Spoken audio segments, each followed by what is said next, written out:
রহমতুল্লাহ আলাইহি বলেন قال الحسن الدنيا كلها ظلمة إلا مجالس العلماء আল্লাহ নবী হযরত হাসান বসরি রাহমাতুল্লাহ আলাইহি বলেন রে দুনিয়ার মানুষ আমি হাসানের কাছে পুরা দুনিয়া হলো অন্ধকার আর একটা জায়গা হলো আলোকিত জায়গা জান্নাতি জায়গা সেই জায়গাটা হলো যেখানে কোরআনের তেলাওয়াত হয় আল্লাহর হাবিবের হাদিসের বাণী তেলাওয়াত করা হয় ওই জায়গাটা হলো আমি হাসানের কাছে জান্নাতি জায়গা আলোকিত জায়গা সুবহানাল্লাহ বলেন এই আলোকিত জায়গার মধ্যে যদি কেউ আল্লাহ পাকের কোরআনের তেলাওয়াত শুনে আর তেলাওয়াত করে নবীজির হাদিস তেলাওয়াত করে আর শুনে তার নিজের অজান্তেই যেন মহান মালিক আল্লাহর সাথে কথোপকথন কথাবার্তা বলা হয়ে যাবে সুবহানাল্লাহ বলেন দুনিয়ার এমন কোন মানুষ নাই যার কাছে আল্লাহ পাকের পছন্দের ধর্ম সে ধর্ম গ্রহণ করেছেন আল্লাহ বলতেছেন আল্লাহ পাকের কাছে পছন্দের ধর্ম হলো ইসলাম ধর্ম আল্লাহ বলেন ইন্নাদ-দীনা ইনদাল্লাহিল ইসলাম আমি আল্লাহ তাআলার কাছে মনোনীত ধর্ম পছন্দের ধর্ম হলো ইসলাম ধর্ম ইসলাম ধর্ম ছাড়া আরো বহু ধর্ম আছে অন্যান্য ধর্মের ব্যাপারে আল্লাহ এই কথা বলেন নাই যে আমার কাছে পছন্দের ধর্ম অন্য কিছু আল্লাহ বলেছেন ইন্নাদ-দীনা ইনদাল্লাহিল ইসলাম আল্লাহ অন্য জায়গায় বলেন وَمَن يَبْتَغِي غَيْرَ الْإِسْلَامِ دِينًا فَلَن يُقْبَلَ مِنْهُ وَهُوَ فِي الْآخِرَةِ مِنَ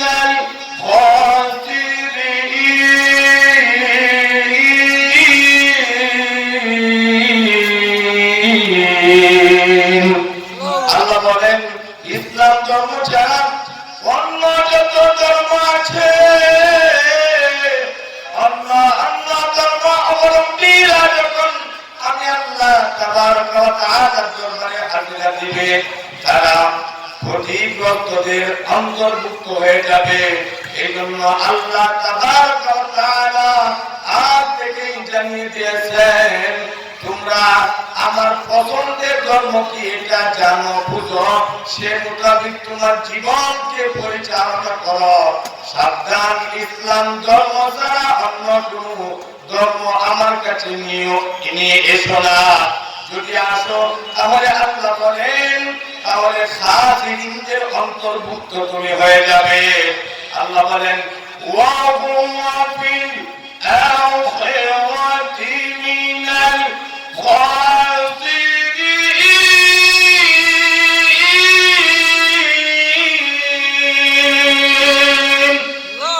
আল্লাহ বলেন যত ধর্ম নিয়ে আসবে তুমি ক্ষতিগ্রস্তদের অন্তর্ভুক্ত হয়ে যাবে এই জন্য আমরা যারা আছি মাইকের আওয়াজ শুনতে পাচ্ছি সামনে আছি পেছনে আছি একমাত্র মুক্তির ধর্ম শান্তির ধর্ম ইসলাম ধর্ম আল্লাহ সূরা ফাতিহার মধ্যে যখন আমরা নামাজে দাঁড়ানোর সময় বলি কি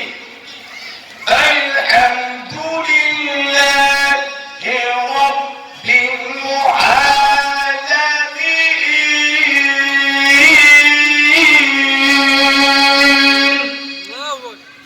আল্লাহ বলেন রাব্বিল আলামিন আর আল্লাহ বলতেছেন আরে আমার হাবিবকে দুনিয়াতে পাঠিয়েছি এই কথা বলেন ওয়া আরসালনাকা ইল্লা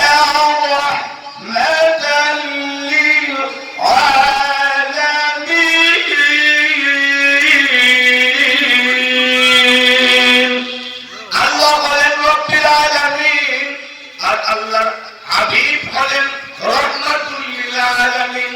যদি কেউ আল্লাহকে ভালোবাসি এই কথা বলে তাহলে সে যেন জেনে নেয় আল্লাহর প্রিয় হাবিবকে মহব্বত করতে হবে। কতটুকু মহব্বত করতে হবে? আল্লাহ পাকের প্রিয় হাবিব বলেন قال رسول الله صلى الله عليه وسلم لا يؤمن أحدكم حتى أكون أحب إليه من والده وولده والناس أجمعين। তুমি ততক্ষণ পর্যন্ত প্রকৃত মুমিন দাবি করতে পারবে না যতক্ষণ পর্যন্ত তুমি তোমার জীবনের চেয়ে তোমার মহব্বতের, তোমার সন্তান তোমার কাছে মহব্বতের, তোমার বাবা তোমার মা তোমার কাছে মহব্বতের, তোমার স্ত্রী তোমার কাছে মহব্বতের, তোমার ব্যবসা তোমার কাছে মহব্বতের। এক কথায় পৃথিবীর মধ্যে যত মহব্বতের জায়গা আছে, বস্তু আছে, ব্যক্তি আছে, সব থেকে যতক্ষণ পর্যন্ত আল্লাহ এবং আল্লাহর হাবিবকে মহব্বত না করতে পারবে ততক্ষণ পর্যন্ত নবীজির আশিক দাবি করতে পারবে না। আল্লাহু আকবার। তাহলে আপনাকে আমাকে আমার দুনিয়ার লাইনে যত ব্যক্তি, বস্তু আর বিষয় আছে সব বিষয় থেকে আল্লাহ এবং আল্লাহর হাবিবকে সবচেয়ে বেশি মহব্বত করতে হবে। যদি সবচেয়ে বেশি মহব্বত করতে পারি তাহলে ইমানদার দাবি করতে পারবো। আর যদি সবচেয়ে বেশি মহব্বত না করতে পারি তাহলে মুখে আমি বলি আওয়াজে পারবো, মুখে অনেক কতক্ষণ কথাবার্তা বলতে পারবো। এই কথাবার্তা বলার মাধ্যমে কোনো লাভ হবে না, কোনো মুক্তি হবে না। একমাত্র মুক্তি আর কামিয়াবি হলো হুজুর আকরাম সাল্লাল্লাহু আলাইহি ওয়াসাল্লামের নুরানি তরিকার মধ্যে। এইজন্য হুজুর বললেন قال رسول الله صلى الله عليه وسلم من أحب سنتي فقد أحبني ومن أحبني كان معي في الجنة। যদি কেউ আমি নবীজি সাল্লাল্লাহু আলাইহি ওয়াসাল্লামের সুন্নতকে মহব্বত করে সে যেন আমি নবীজিকেই মহব্বত করলো। আর যে ব্যক্তি নবীজিকে মহব্বত করলো সে যেন আমার সাথে জান্নাতে প্রবেশ করলো। সুবহানাল্লাহ। হুজুর আকরাম সাল্লাল্লাহু আলাইহি ওয়াসাল্লামকে বালকের জন্য, যুবকের জন্য, বৃদ্ধের জন্য, পশু পক্ষী কোন কায়নাত যা কিছু আছে সমস্ত কিছুর জন্য আল্লাহ বলতেছেন রহমত স্বরূপ আমার হাবিবকে দুনিয়ায় প্রেরণ করেছি। আর এই জন্য আল্লাহ বলেছেন ওয়ামা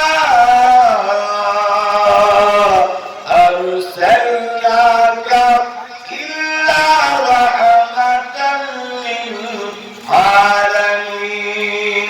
কেমন রহমত রে দুনিয়ার মা বোনেরা, শুনে নাও, জেনে নাও। এমন একটা সময় ছিল মাদেরকে, বোনদেরকে গরু ছাগলের মতো বাজারের মধ্যে বিক্রি করা হতো।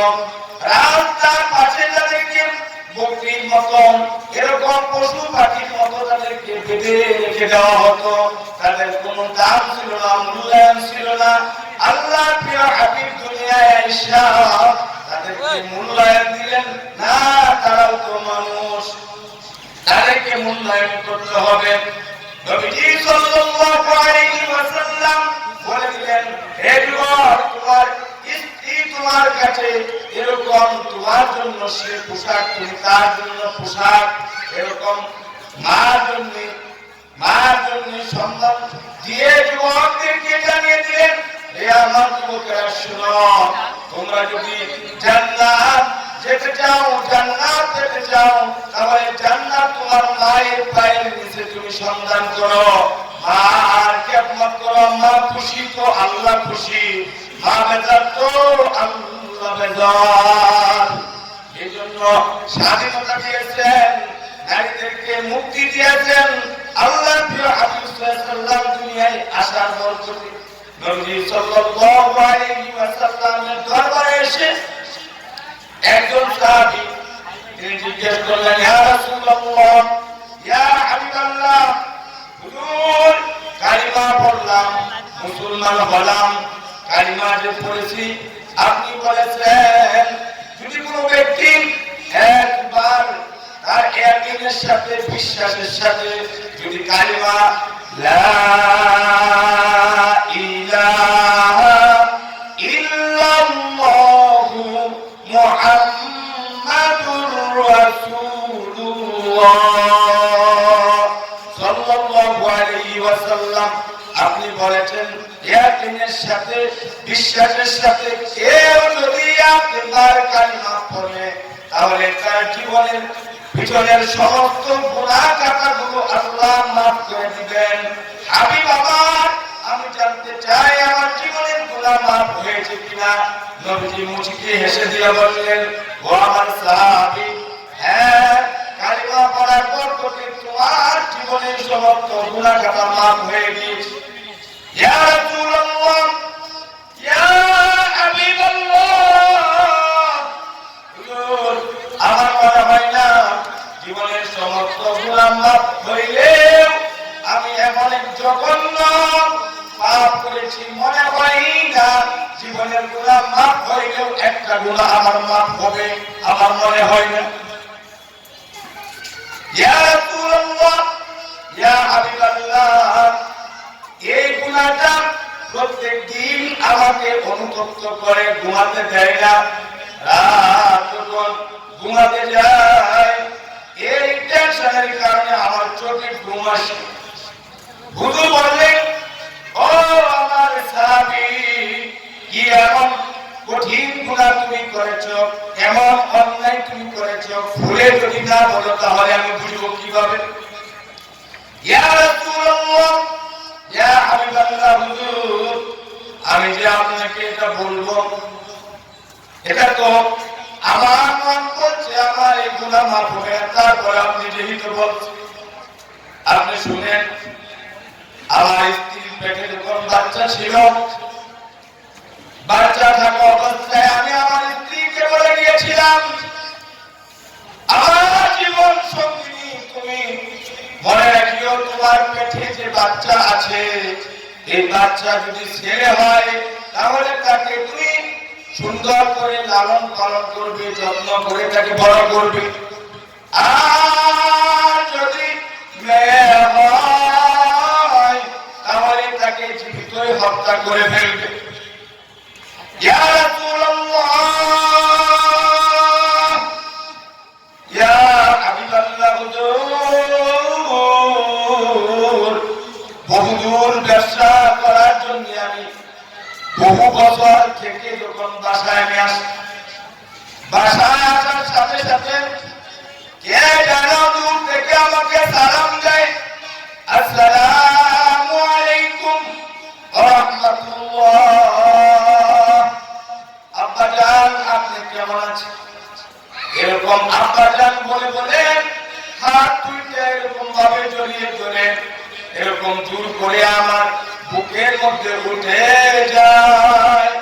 ইয়া রাসূলুল্লাহ, ইয়া হাবিবাল্লাহ, সে যখন হাতের মধ্যে ধরে আমার বুকে এরকম ভাবে জড়িয়ে ধরে আমাকে আপু বলে ডাক দেয়, আমি খুব বিরক্ত বোধ করছিলাম, কোত্থেকে শিশু আসলো আর আমাকে জড়িয়ে ধরলো। ইয়া রাসূলুল্লাহ, ইয়া হাবিবাল্লাহ, তাকে যখন আমি বাসায় নিয়ে গেলাম, বাসায় নিয়ে যাওয়ার সাথে সাথে আমার বেগমকে আমি জিজ্ঞেস করলাম, আমার কুলে যে বাচ্চাটা উঠলো এই বাচ্চাকে? ইয়া রাসূলুল্লাহ,